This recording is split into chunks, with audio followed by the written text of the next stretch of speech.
Public education, we picked up $1.9 billion and distributed by HB 3646, so-called education funding bill.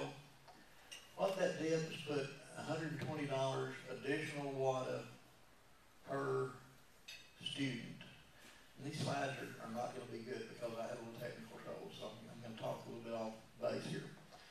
That pay raise was a little controversial. In order to get the bill passed, it obviously had to have a pay raise associated with it.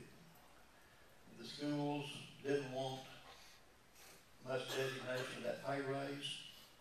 The teacher groups did, and so it was a compromise. Basically, it said that you had to take either half that WADA money per student or $800, whichever was greater, and pass it on to the teachers. So the teachers wound up happy, and the school district personnel didn't wind up too unhappy because they got more money anyhow. So it did put more money in public education for the first time. We believe it will hold us out of the courthouse probably 2 to perhaps 4 years if we're lucky. And then funding issues will again surface and we'll go back into court. This is the first distribution formula money in Texas education that has been distributed by formula without a court order since 1948. We have been either under court order or some other funding methodology since 1948. So we felt pretty happy that we did it without a court order this time. Public education, those of you that are unhappy with tax testing and the high stakes testing, most of that's going to go away. It's been phased out for high school. Little third graders that have been taking tax as a method of promotion going to be evaluated by other things than just testing.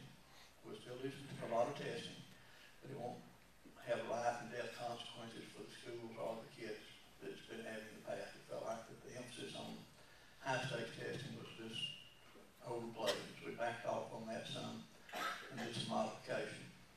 It will also provide flexibility in the high school requirements that will let people take more technical vocational courses. There's a little bit of a rub going on that issue. Most of us feel like that we need more technical and vocational courses and the flexibility to get those into the schedule.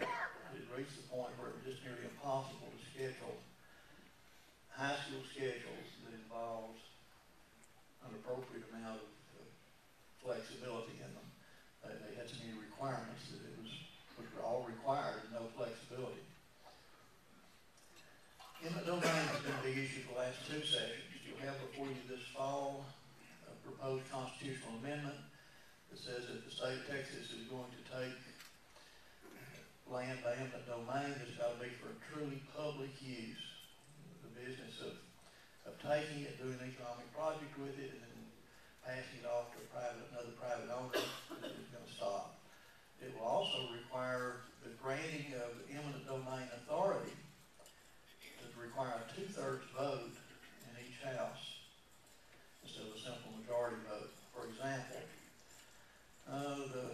the T. Boone's Pickens project up in the Panhandle that had a little project with a big eminent domain procedure to run a water line and things like that out across that part of Texas would now require a 2/3 vote for that sort of eminent domain authority as opposed to a simple majority vote.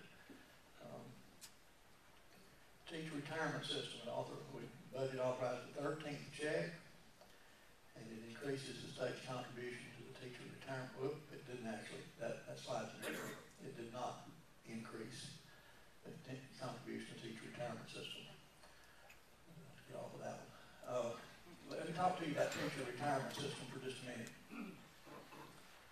The fund, are there any retired teacher folks or somebody retired running TRS? Yeah, I see some hands, okay.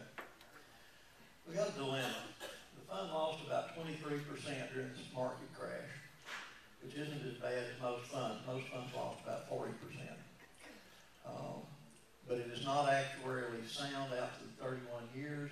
The law basically prevents giving a cost of living increase, a COLA, if you will, to retired teachers until that program is actuarially sound for 31 years out.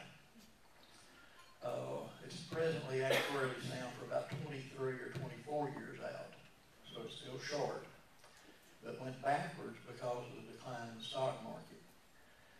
That check is contingent on Attorney General opinion, and it's questionable whether it's legal for the state to write that 13th check directly to the beneficiaries of the teacher retirement system. So you may see some court challenges on that